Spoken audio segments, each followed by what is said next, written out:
Alô, fiel! Corinthians hoje foi na Arena Barueri enfrentar o Palmeiras e pegou mais uma derrota, né? Pro arquirrival aí por 2-0. É isso aí, pessoal. Segue o vídeo aí com os amigos da ESPN aí falando desse pós-jogo do Corinthians e Palmeiras, né? Segue aí. Uhum. A gente tem a opção da saída do Félix Torres, tudo bem ter sequência de jogos, mas teve uma opção técnica. Também. Clara. Acho clara, difícil defender o Félix né? Torres. Muito complicado. Atualmente como titular. Né? Mas até que ponto... E do Hugo, né? Bom falar. E do Hugo, né? Porque tem muito... Acho que a gente podia discutir, até porque o Hugo tem muito torcedor do Corinthians atribuindo a ele a derrota, o que me parece meio absurdo. Não, mas, perfeito. Mas a gente pode discutir. Vamos falar nisso porque eu escutei demais também. Lá, tá vendo? Aí até a história... Atribuindo a ele não, né? Atribuindo ao Donelli. A ausência do... O folclore do chama-gol, tem toda essa história. A gente vai falar sobre isso, mas diga lá, André. A minha impressão é que se o Angileri tivesse disponível, o plano teria sido muito semelhante à visita ao Allianz no primeiro jogo da decisão do estadual. Talvez o Abel tivesse até pensado que isso aconteceria, embora sem esse jogador que marcou tão bem o Estevão, muito provavelmente, com esse jogador que estaria em campo para marcar o Estevão, seria um estímulo para o Estevão jogar de uma forma diferente do que fez, porque foram 2 jogos em que o Angileri marcou muito bem. Sim. Marcou em Itaquera também no segundo jogo.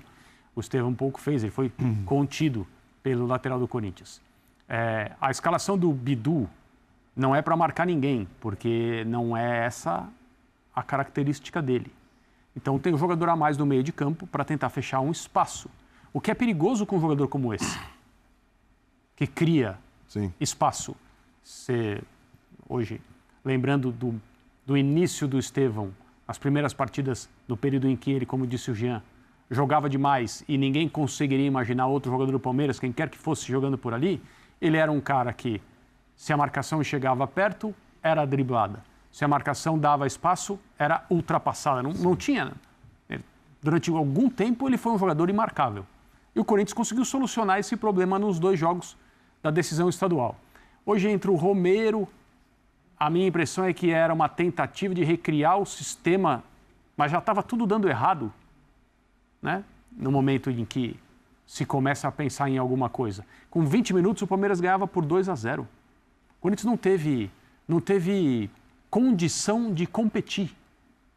20 minutos é muito pouco tempo para você estar num buraco tão grande num jogo como esse.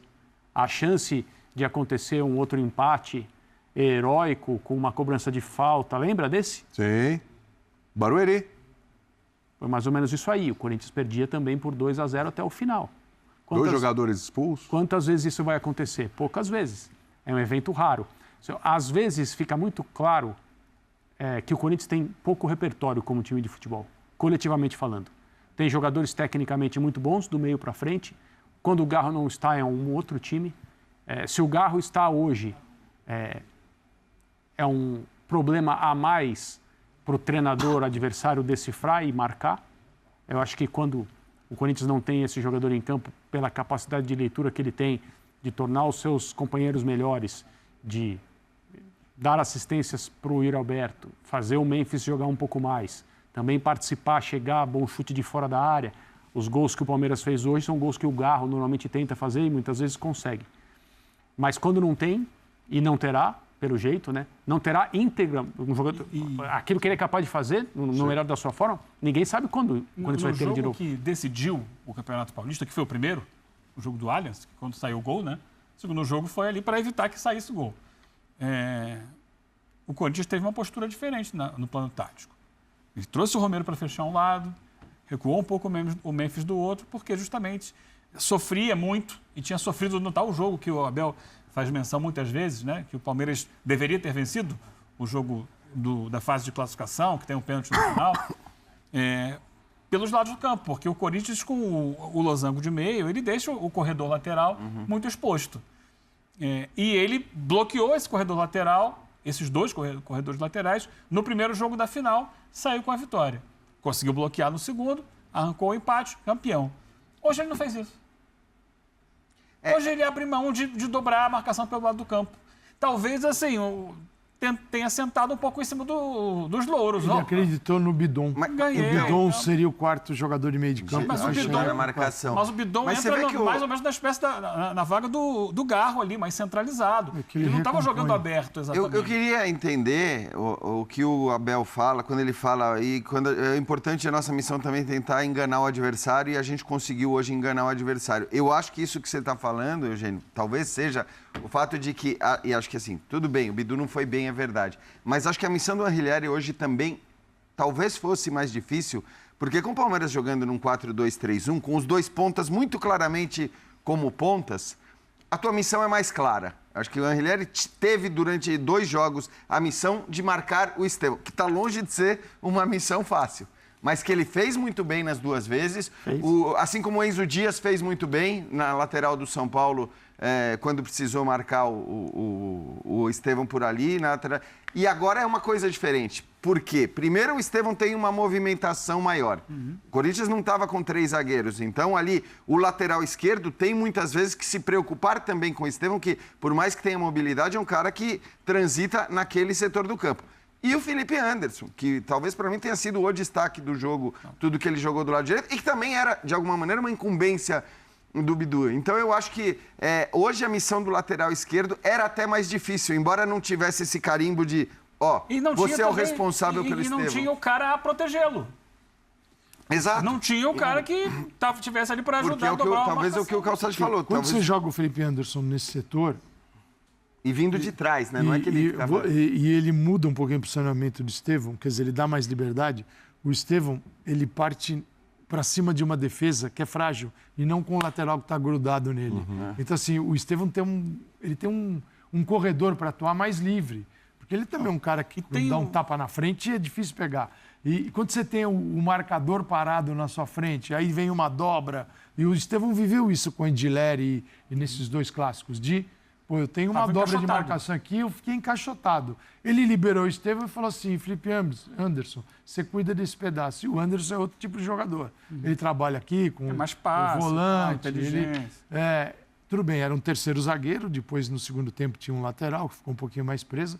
Mas eu acho que sim, que esses encaixes um pouquinho diferentes no Palmeiras... Esse encaixe, eu acho que passa também um pouco pelo que ele falou do Carrilho. Ocorreu em função de tudo que ele viu e sofreu nesses jogos contra o Corinthians. Que foi o que o próprio Abel falou na entrevista. Vou dar uma resposta. Você chegando com muita gente pela direita ali, no caso, 2 jogadores de alta qualidade, o Estevão, que não estava fixo na direita, mas também chegava por ali, e o Felipe Anderson, sem um jogador exatamente que vai estar ali protegendo ele, numa segunda linha, ele fez com que o Ranieri e o Martínez tendessem a ficar mais daquele lado.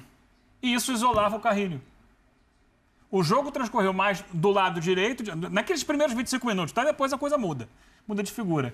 Mas você puxa o Ranieri e o Martínez para ajudar a tentar marcar aqui, e o Carrilho depois, eventualmente, fica fora do jogo. Mesmo quando tem a bola, ele não tem exatamente a proximidade dos companheiros para fazer o diálogo, Toma aqui, devolve ali na frente, que ele trabalha muito assim.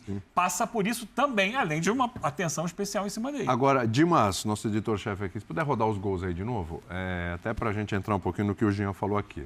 Não é fácil você substituir um goleiro do tamanho do Hugo, que chegou no Corinthians, pode dizer, chegou outro dia no Corinthians, e já trilha um caminho de idolatria para esse time aí, por tudo que vem fazendo. Pegou 2 pênaltis contra o Palmeiras aí no Campeonato Paulista, então em 2 jogos e tudo, fundamental. Fez um dos gols do título, um foi do Yuri Alberto, o outro foi dele fazendo defesa do pênalti. Mas aí a pergunta que fica é a seguinte, porque eu já vi esses gols, André, assim, o primeiro gol deu para ver já umas 20 vezes, o segundo gol por aí também. E eu tento encontrar a falha do Donelli. Eu não achei nenhum. Eu tento encontrar. Eu não acho. Ainda mais quando você vê o lance de frente, o chute, onde a bola vai, o limite que a bola chega, e não dá para chegar. Mas, olha, de novo. Especialmente nesse aí, tem bastante gente na frente. Não é? E uma impressão que fala, não, pela distância tinha que ter chegado, porque isso, aquilo. Veja aí por trás. Podia ter chegado mais perto. Podia ter chegado mais perto. Mas aonde a bola foi, não chegava. Olha onde essa bola vai, né? E tem força, olha lá. É um chute que... Esse ângulo mostra bem, ó. Ó, até a curva que ela faz. Enfim, é muito difícil. Só que fica para o torcedor a impressão, pelo Hugo ser um goleiro com a capacidade que tem, pela envergadura, o tamanho que tem, que se fosse o Hugo, chegaria. Fala. A proposta é impossível, né? Né? Porque o Hugo não estará no gol do Corinthians nesses 2 lances. Eu acho que o Donelli não Falha pode não ser tem. culpado, mas é comum a procura de uma cabeça para entregar, né? Sobretudo quando existe... Para explicar. Acho que esse é o meu ponto. Sobretudo quando existe uma predisposição. Por que eu estou dizendo isso? Exato. Tem mesmo. Porque se fosse o Hugo no gol e ele tivesse tomado exatamente os mesmos 2 gols... Silêncio. Ninguém estaria falando nada de que a como culpa tomou já. é toda do Como Donelli. tomou lá no jogo do Barcelona Agora, de Guayaquil, quem tava Jogada no a gol? ausência dele. Agora, eu faço uma Bem distinção entre os dois, assim. Eu não estou dizendo que são bolas indefensáveis. Não é isso que eu estou falando. O primeiro gol, principalmente, eu acho que por ele estar onde ele está colocado, talvez ele pudesse ter chegado. Agora, óbvio que tanto no primeiro caso como no segundo caso, o mérito é muito, mas muito maior dos caras que chutaram, do Piquerez e do Martínez. Assim, o chute do Piquerez, inclusive, você vê que ele vem por fora, né? Ele vem ali uma curva por fora. Então, tudo bem, você pode até dizer que tá vendo? Que o Donelli está colocado já do lado direito do gol ali, ele poderia ter chegado. Olha o limite. Mas assim, é um chute forte, colocado e com curva. Então, para mim, acima de tudo, é um mérito Ô, Jean, dos batedores. Essa semana teve um jogaço na Champions e o Declan Rice fez 2 golaços contra o que é considerado o maior goleiro do mundo. Alguém viu assim, eu inclusive reclamei de posicionamento de barreira, mas dele chegar na bola, alguém falou que o Courtois falhou? Não, mas o Snyder falou que não foram cobranças tão difíceis assim. Como não foram tão difíceis? Porque é muito fácil colocar curva na bola, que nos 2 Eu gols... acho Para ele, talvez eu fosse acho que Nos fácil. nos 2 gols a barreira estava mal Sim, posicionada, especialmente no segundo. É que o Nesse Snyder ponto, batia muito bem No falta. ponto Para da ele era barreira fácil. eu concordo, talvez. pouca gente e tal. Só que o chute quando sai, e no caso aqui não tinha barreira, e vai no cantinho ali com curva, Aliás, essa Cara, é não uma dá pra soltar pro goleiro. No Martínez a distância é longa. Né? longa. Mais longa. Com muita gente na A primeira frente. batida é uma batida da entrada da área ali. A entrada, a linha da grande área é 16 Por metros fora. e 50 do gol. Então, você calcula, tá bom. A gente... É incrível como o futebol, o goleiro vê o goleiro diferente. Quando você tem um centroavante nota 8 e você joga com um centroavante nota 6, o futebol é feito disso. Você não vai ter a mesma produção, senão todos são iguais, não são. Então, quando você está com o seu centroavante nota 8, sua chance de gol, de marcar, aumenta. Quando você está com o seu goleiro, que é nota 8 ou 9, e ele não pode jogar, e tem o goleiro que é nota 7, 6, a sua chance de tomar gols que o outro não toma, ela aumenta. Cara, porque a gente julga, assim, o goleiro é julgado só ao nível da perfeição. Exato. Tudo que está abaixo da perfeição é falha. Cara, não é falha. Ele também tem níveis, como o lateral tem, os seus zagueiros têm, e aqueles que estavam fora da área, que deviam ter impedido o chute, não tinha ninguém. Cara, era um latifúndio, cara. Era um vazio. Estava todo mundo errado, só defendendo o gol. Aí sobra pro último. Então, que é o isso goleiro. é maravilhoso. Pô, Acho que sim. Primeiro, não faltavam meio-campistas no Corinthians, não faltavam volantes. E faltou combate. Claro. Né? Sobretudo no segundo gol, ali faltou um combate. Tava todo mundo mais atrapalhando o Donelli do que combatendo a finalização do Emi Martínez. E o segundo ponto, assim, para quem fala que a gente não entende nada de ser goleiro e tudo mais, o Fernando Praz, porque eu tenho absoluta admiração, é um baita comentarista, estava comentando o jogo no Premier, não falou um pio sobre falha de goleiro. Então, me parece que... E outra questão, assim, é o torcedor que está levantando isso, né? O cara que é apaixonado pelo Corinthians está criando uma pressão em cima do goleiro, que é o que vai jogar as próximas partidas. Não tem outro. Isso é verdade. O Hugo é o titular, o Donelli não é o titular. O Donelli é o reserva do Corinthians. Então contrata um outro reserva. Você vai contratar um outro reserva, um grande goleiro, para vir ser reserva, aceitar ser reserva Claro que não, né? do Corinthians? Não sei, talvez consiga. Um goleiro que não falhe ou que faça defesas milagrosas como as que se exigiram hoje do Donelli. Então, assim, para o torcedor, se é o torcedor que está levantando isso, é melhor não jogar pressão em cima dele, porque aí sim ele pode começar a falhar em jogos que virão pela frente em que o Hugo estará fora. Sem dúvida. É Fecha da aí, natureza do futebol, você resumir tudo a uma coisinha bem pequenininha, né? Claro. O jogo ele tem uma complexidade gigantesca e a gente está resumindo só a um único jogador, ao goleiro. Então, tudo que houve de falha antes, o time mal articulado, o time mal posicionado, em bolas paradas, nesse jogo aqui, a entrada da área livre, tudo isso também tem uma responsabilidade da comissão técnica. Isso está esquecido, o jogador que entrou sem a intensidade do adversário, o adversário entrou, mas o adversário entrou assim, 78 rotações, e a vitrolinha do Corinthians estava quebrada. Então, isso não tem responsabilidade de ninguém. É só aquela bola que entra no gol, que era o goleiro, que talvez, sei lá, se fosse o Courtois pegasse, mas o mundo se fosse o Courtois, Courtois não chegou nas bolas não joga no do Corinthians. Declan Rice. Não chegou. É isso aí, fiel. Como vocês puderam ver, o Corinthians aí, né, em mais uma derrota hoje, melhor, a primeira, né, pro Palmeiras desse Brasileirão aí, a primeira rodada, né, que o Corinthians vai perdendo aí. Hoje o Corinthians estava muito abaixo, né, do que costuma jogar. Claro que também teve muitos desfalques, né, goleiro, zaga, meio de campo, ali, laterais, né. Hoje o Corinthians estava muito abaixo da média. Né. O segundo tempo ainda conseguiu dar uma pressão ali, né. A pressão não, conseguiu segurar, né, o time do Palmeiras. Mesmo assim, o Palmeiras ainda atacou muito mais do que o Corinthians. O Corinthians aí com muitas dificuldades, né, para chegar ao ataque do adversário, né, e foram poucas vezes que chegou. Com poucas grandes chances. O goleiro do Palmeiras não teve nem um pouco de trabalho com o nosso time hoje. O Corinthians aí muito atrapalhado no primeiro tempo. Até por isso que o Palmeiras conseguiu chegar a 2-0, né? Claro que o Palmeiras podia ter muito mais ampliado esse jogo, essa quantidade de gols, né? Mas o Corinthians ainda conseguiu segurar, né? Teve um gol anulado ainda do Palmeiras. Mas é isso aí, pessoal.